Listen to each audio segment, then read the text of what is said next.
अस्सलाम वालेकुम, मैं हूँ शाइस्ता शहजाद और आप देख रहे हैं इस वक्त मेरा यूट्यूब चैनल शाइस्ता टॉक्स।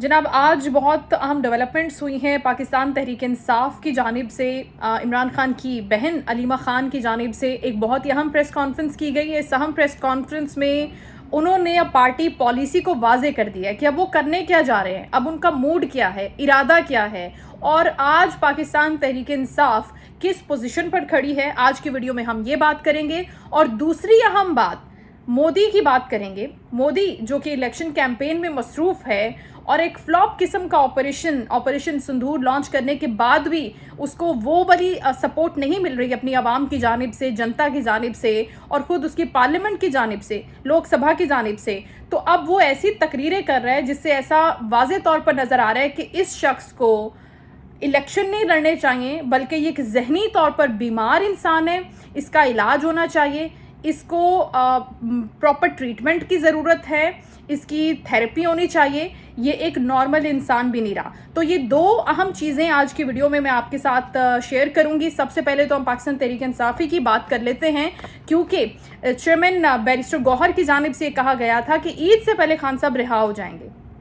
अब खान साहब इस चीज़ के ऊपर बहुत ही गुस्से में हैं और परेशान भी हैं कि इस तरह की मिसलीडिंग स्टेटमेंट्स जो दी जा रही हैं क़यादत की जानिब से, ये बहुत ही ख़राबी पैदा करती हैं।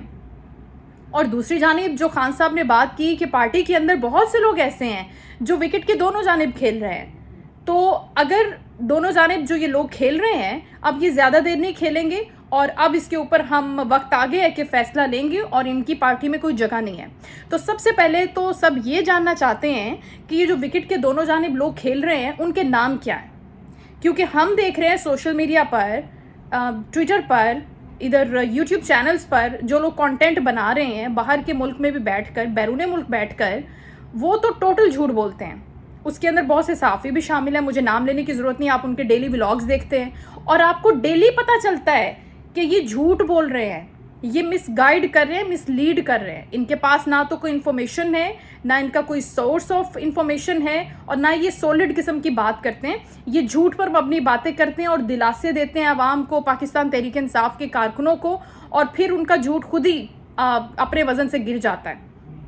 सबसे पहली बात तो ये, अब अलीमा खान साहबा कह रही हैं आज की प्रेस कॉन्फ्रेंस में कि कुछ लो और कुछ दो के लिए हम तैयार हैं। यानी कि पाकिस्तान तहरीक इंसाफ चाहती है, खान साहब चाहते हैं कि अब ये मसला हल हो जाना चाहिए। इसके लिए आपको क्या चाहिए आप हमें बताइए। किसको कह रही हैं? इस्टेब्लिशमेंट को कह रही हैं। यानी कि पाकिस्तान तहरीक इंसाफ ने, अलीमा बाजी ने, खुद खान साहब ने मुकम्मल तौर पर सरेंडर कर दिया है और वो मान गए हैं कि ठीक है, आप हमसे जो चाहते हैं हम करने के लिए तैयार हैं, आप हमें रिहा कर दें जेल से। दूसरा हम इम्पॉर्टेंट पॉइंट जो मैं आपसे डिस्कस कर रही हूँ कि हमसे जो चीज़ होगी वो हम करेंगे, ये स्टेटमेंट है अलीमा बाजी का। यानी कि जो हम कर सके, आपने हमसे कुछ कहा कि ये कीजिए तो वो हम कर देंगे, आप हमारे मसले को हल करें, नज़रसानी करें आप हमारे खिलाफ होने वाले फैसलों पर। और मैं ये भी बताऊंगी वीडियो में कि अब ये स्टेटमेंट क्यों आ रहे हैं, याद रखिएगा।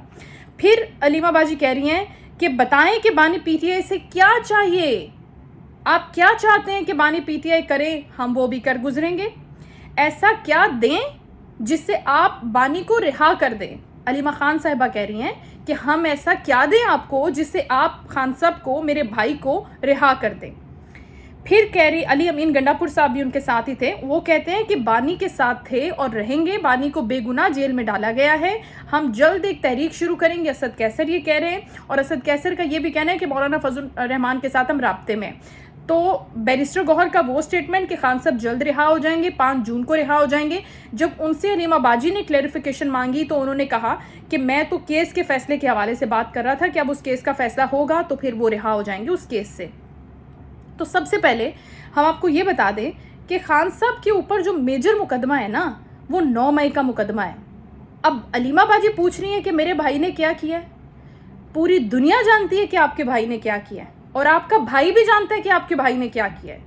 अब आप किससे सुनना चाहती हैं कि आपको यकीन हो जाए कि आपके भाई ने क्या किया है? आपके भाई ने एक अहम तैनाती को रुकवाया, उसके अंदर रोल प्ले किया, जो आज फील्ड मार्शल है। अब उसी फील्ड मार्शल से आप ये कह रही हैं कि हम आपको क्या दें कि आप हमारे भाई को रिहा कर दें। तो ये तो वाज़ेह हो गया कि आप जानती हैं कि आपके भाई ने क्या किया।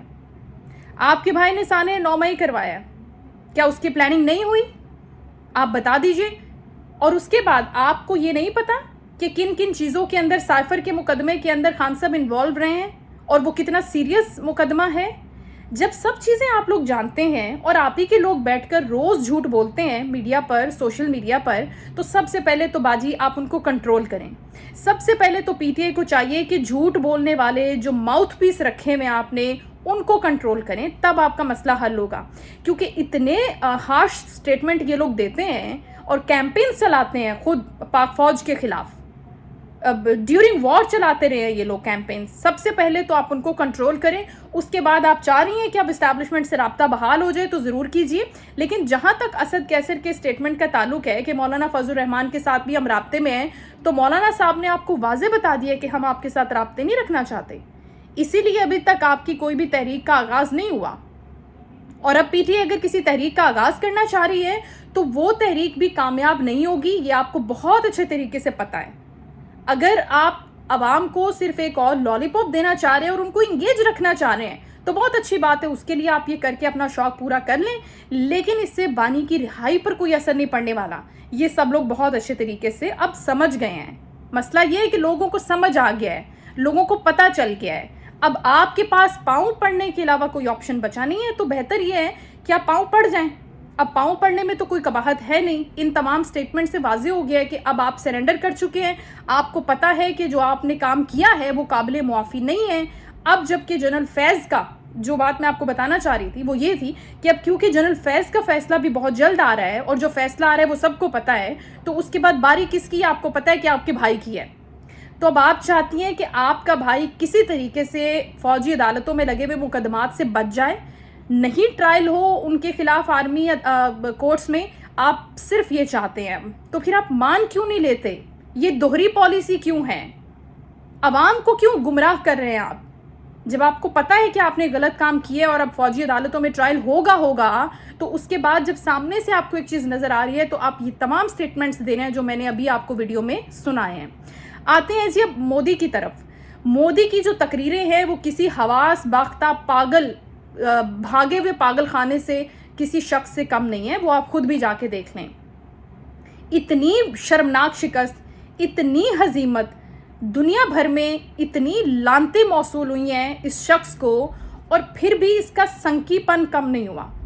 मतलब इसको किसी छोटे मोटे थेरेपिस्ट की ज़रूरत नहीं है, इसको प्रॉपर वो जो सलमान खान को बॉलीवुड की फिल्मों में डाला जाता है, पागल खाने में जमा करवाया जाता है पाँव में बेड़ियाँ डाल के, बिल्कुल वैसा ही ट्रीटमेंट अब इसके साथ होना चाहिए। क्योंकि ये खुलेआम पाकिस्तानी अवाम को गोली से उड़ाने की धमकी दे रहा है। माशाल्लाह स्टेटमेंट है, कह रहा है कि मैं पाकिस्तानी अवाम से कहता हूँ कि आराम से रोटी खाओ वरना मेरी गोली तो है। ਤੇ ਭਾਈਜਾਨ ਜਦੋਂ ਅਸੀਂ ਤੁਹਾਨੂੰ ਬੁਲਾਇਆ ਸੀ ਔਰ ਤੁਸੀਂ ਸਾਡੇ ਨਾਲ ਜੰਗ ਸ਼ੁਰੂ ਕੀਤੀ ਸੀ, ਉਦੋਂ ਤੇ ਤੁਹਾਡੇ ਕੋਲੋਂ ਗੋਲੀ ਚੱਲੀ ਨਹੀਂ, ਉਦੋਂ ਤੇ ਤੁਸੀਂ ਤੁਹਾਡੇ ਰਾਫੇਲ ਵੀ ਡਿੱਗ ਗਏ ਔਰ ਤੁਸੀਂ ਆਪ ਵੀ ਬੰਦ ਹੋ ਗਏ ਔਰ ਪ੍ਰੈਸ ਕਾਨਫਰੰਸ 'ਚ ਵੀ ਤੁਸੀਂ ਲੋਕਾਂ ਨੂੰ ਕੋਈ ਜਵਾਬ ਨਹੀਂ ਦੇ ਸਕੇ। ਉਦੋਂ ਤੇ ਤੁਹਾਡੀ ਪੂਰੀ ਫੌਜ ਕੋਲ ਕੋਈ ਜਵਾਬ ਨਹੀਂ ਸੀ, ਐਡੀ ਵੱਡੀ ਤੁਸੀਂ ਜਿਹੜੀ ਪਲਟੂਨ ਰੱਖੀ ਹੋਈ ਹੈ। ਔਰ ਇਹ ਜਿਹੜੀ ਗੋਲੀ ਹੈ ਨਾ, ਤੁਸੀਂ ਆਪਣੇ सीने ਤੇ ਮਾਰ ਕੇ ਆਪਣੀ ਮੁਕਤੀ ਕਰ ਲਓ, क्योंकि पाकिस्तानी अवाम तो आपकी इन भोंडी किस्म की स्टेटमेंट से डरती नहीं है, ये बात तो आपको पता चल गई है। हाँ, इन स्टेटमेंट से आप अपने वोटर को ज़रूर इंगेज रख सकते हैं। अपने मुल्क के अंदर जो पागल आपके फॉलोअर्स हैं उनको मज़ीद पागल आप ज़रूर बना सकते हैं, लेकिन हम पर इसका कोई असर नहीं पड़ता।